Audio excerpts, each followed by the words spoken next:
Matthew 4 verse 1 ngokukaMatewu wesine. Khona uJesu waholelwa nguMoya ehlane ukuba alingwe nguSathane. Esezilile ukudla izinsuku ezingama40 nobusuku obungama40, wagcina walamba. Kwafika umlingi wathi kuye, "Uma uyiNdodana kaNkulunkulu, yisho ukuba lawa matshe abe yizinkwa." Kepha waphendula wathi, "Kulotshiwe ukuthi, akusinkwa sodwa umuntu ayakuphila ngaso, kodwa ngamazwi onke aphuma emlonyeni kaNkulunkulu."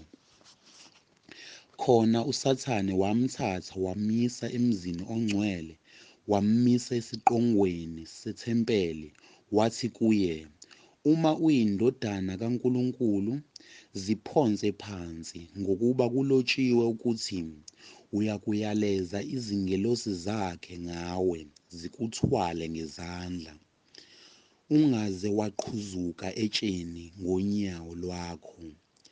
UJesu wathi kuye, "Kulotshiwe futhi ukuthi, ungayilingi iNkosi uNkulunkulu wakho."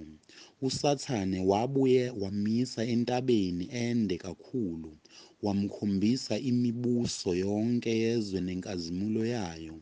Wathi kuye, "Konke lokhu ngizakukunika khona uma uziwisa phansi, ukhuleka kimi."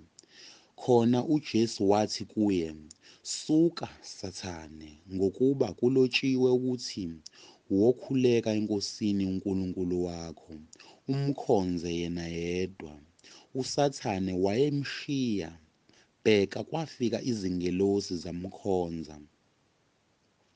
Kuthe sezwile ukuthi uJohane uboshiwe, wamuka waya eGalile. Wasuka eNazaretha weza wahlala eKhaphenawume elingaselwandle, emikhawulweni yakwaZebhuluni neyakwaNafethali, ukuba kugcwaliseke okwakhulunywa ngo-Isaka umphrofethi ukuthi, "Ize lakwaZebhuluni nezwe lakwaNafethali, ngaselwandle ngaphesheya kweJodani iGalile labezizwe.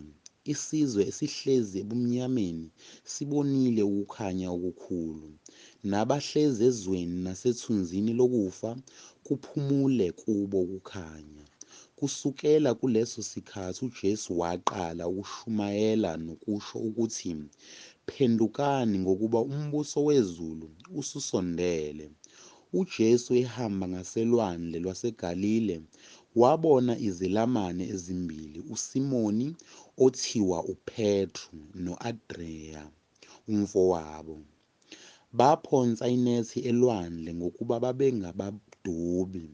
Wayesethi kubo, "Ngilandeleni, niyakunenza nibe ngabadobi babantu."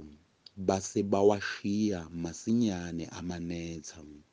Bamlandela. Esadlulela phambili wabona ezinye izelamani ezimbili, uJakobe zakaBhedewu noJohane umfowabo, besemkhunjini kanye noZebhediya uyise, belungisa amanethi abo. Wababiza, base bashiya masinyane umkhumbi noyise, bamlandela. UJesu walihamba lonke elaseGalile, efundisa emasinagogeni abo, eshumayela ivangeli lombuso, ephulukisa abantu ezifweni zonke nasebuthakathekeni bonke. Udumo lwakhe lwezwakala ezweni lonke laseSiriya. Baletha kuye bonke abagulayo, abaphethwe yizifo ngezifo nobuhlungu, nabakhwelwe ngamadimoni, nabanesithuthwane, nabafe uhlangothi, wabaphulukisa. Izixuku eziningi zamlandela zivela eGalile, naseDekapholi, naseJerusalema, naseJudiya, nangaphesheya kweJodani. Amen.